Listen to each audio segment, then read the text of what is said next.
Xin chào toàn thể quý vị khán giả. Hôm nay lại vừa rồi mình mới quay mặt. Hôm nay mình tiến hành lau cầu cho cái tổ ong này. Mình có thể làm mấy video. Bây giờ mời quý vị và các bạn theo chân mình đi thay cầu cùng mình nhé.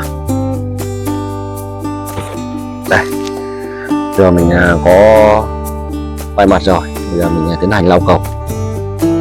Mùa này ong nó lên nhanh lắm. Đây, thì lau cầu như mình đây, mình hay đặt vào giữa.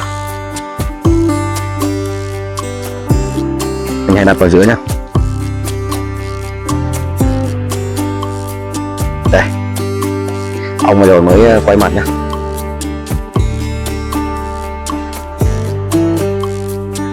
Mình sẽ mới quay mặt được 2 hôm, hôm thứ hai là bắt đầu lại đang đổ mật này.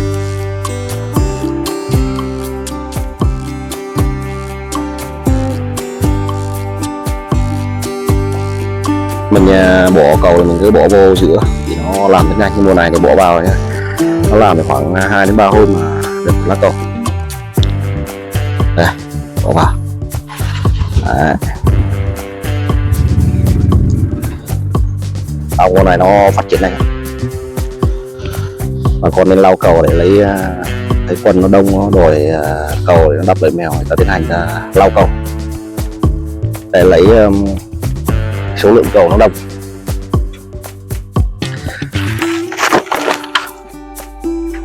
Đấy, đây là xong.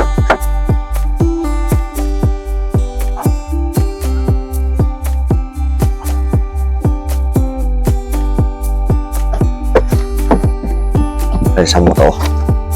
Này mình tiến hành bỏ cầu tiếp theo. Đây, quay đây là đấy, đồng thế. Đấy, cho mình bỏ mấy cái những cái tổ này thì hiện tại nó là 4 cầu này, bỏ rất nhanh nhá, nó lên nhanh lắm. Cái mùa này làm thì bà con phải bảo hộ cẩn thận, xịt khói vào thì người ta để ra đây. Bây giờ mới quay được 2 hôm, bây giờ lại có mặt này, mặt rất nhiều đấy. Đấy, mình cứ bỏ cầu ở giữa này.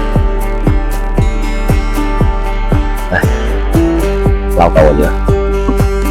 Ở ngoài mình bố trí một cái như mùa này thì có vách ngăn cũng được, không có thì ta không cần vách ngăn nữa. Đấy, thế là xong. Nhưng ong nó nằm trong cái thùng này nhiều thì ta nên xịt cho nó bay để tránh hiện tượng mà mình lúc mình đậy nắp ong nó bị chết. Xịt khói có thổi đi thôi. Đấy, đây xong nha.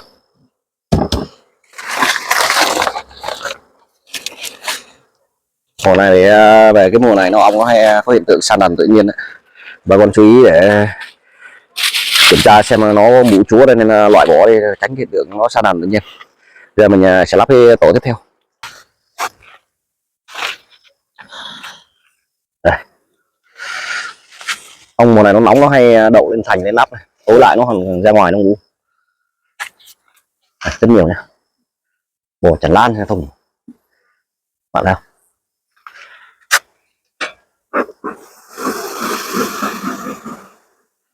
Nhân cái tiện lúc này khi mà bà con đã lau cầu thì kiểm tra xem cái cầu nào nó đen, cầu nào nó đen mà nó ít quân ấy, hoặc là không có con non đấy, ta nên loại bỏ, nó thay cầu mới luôn. Mùa này thay cầu mới dễ không mà,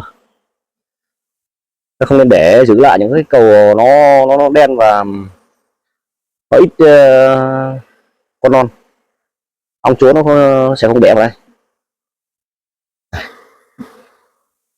bạn nào. Mấy tổ này là đây này, nó có hiện tượng là đang đắp xây các góc này là ong được nhá, chuẩn bị nó sẽ sắp tới nó sẽ sa đàn đấy. Những loại này thì khoảng tuần nữa mình quay mặt mình cắt đi, cắt bỏ tránh hiện tượng nó san đàn. Mùa này thời tiết nó nắng nóng, cái cầu này, những cái tổ này 3 cầu ấy, thì cũng cứ bỏ vào giữa thì thường thường á để một cầu có quân ở trong cùng thôi, rồi mình bỏ một cái cầu mới vào đây. Ngoài này bà con chú ý lắp thêm để thêm hai cái cầu có quân với con non ở ngoài này nhá. Đây, bỏ vào. Lắp này khoảng 3 ngày sau ta ra kiểm tra thì chắc chắn nó sẽ xây kín. Đó. Đó. Coi như là xong cái tổ ong tiếp theo. Đây, những cái ong nó đậu nắp này ta đuổi đi. Đừng có để ta đẩy cái này thì nó hay cái hiện tượng nó chặn đến nó đè nó chết quân.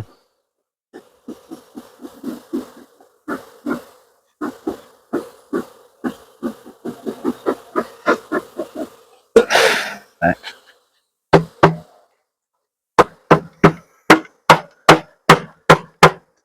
Rồi.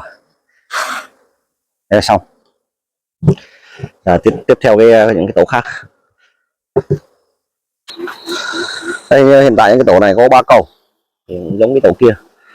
Tại đầu năm thì ong nó chưa phát triển lắm, 3 cầu. Cái cầu này á thì nó xây chưa hết này, nhưng cái tổ này thì không cần phải lau cầu đâu. Thì như mình đây có thể tiến hành ta cho vào giữa, hoặc là những cái cầu này nó bị méo mó hay ta có thể thay bằng cái lá cầu khác cũng được. Nếu nó vênh cong vênh nhá. Đây là do hiện tượng mà nhiệt độ hôm nay nó cao quá nên là nó bị cong vênh này. Không, còn không. Cong vênh như thế này thì ong nó sẽ xây nó không chuẩn, thì một là ta có thể thay các cái lá cầu khác, hoặc là ta nắn chỉnh lại, nếu được thì ta để lại, mà không người ta thay các lá cầu khác vào. Đây.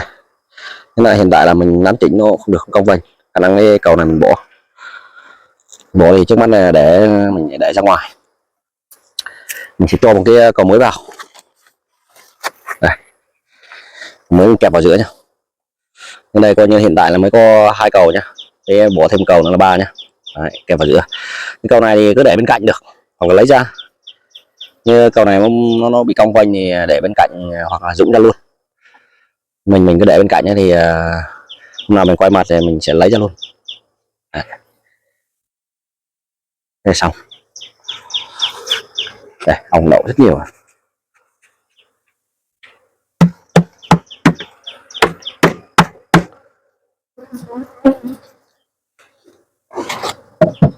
Đấy. Coi như đã xong rồi. Rồi, bây giờ lại đến cái tổ khác. Đây. Đại mấy cái thùng này thì thùng này có 2 cầu vừa rồi. Quá ít. 2 cầu nhưng bây giờ nó đang có hiện tượng nó đòi cầu, mình để cái miếng ngăn đây nó đắp lại mèo nhá các bạn nhá.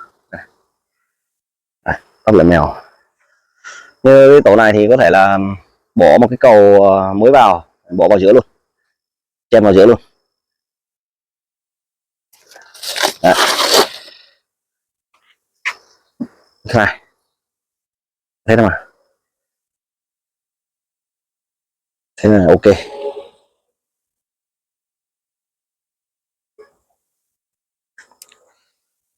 Ngoài này vẫn đẩy cái bánh ăn vào. Rồi thế xong. Đấy. Ong đậu hết lên nắp. Đấy. Thì cái việc mà lau cầu những mùa này thì bà con nên tranh thủ lau cầu sớm, tại vì nhiều những cái tổ nó chưa đòi cầu, thì nếu cảm thấy quân nó phủ đầy ra nên lau cầu, thì để cho cái ong thợ nó xây thì để ta tiến hành ta khai thác mật nó được nhiều. Còn khi mà nó xây cầu xong thì những cái cầu nào mà ong ở giữa nó đổ mật vào giữa rồi ấy, thì bà con nên nó đổ mật nó bít nắp rồi bà con nên lấy đặt ra bên ngoài. Còn cầu nào chưa bít nắp thì bà con lại đặt vào giữa để ong nó đổ mật nhanh hơn.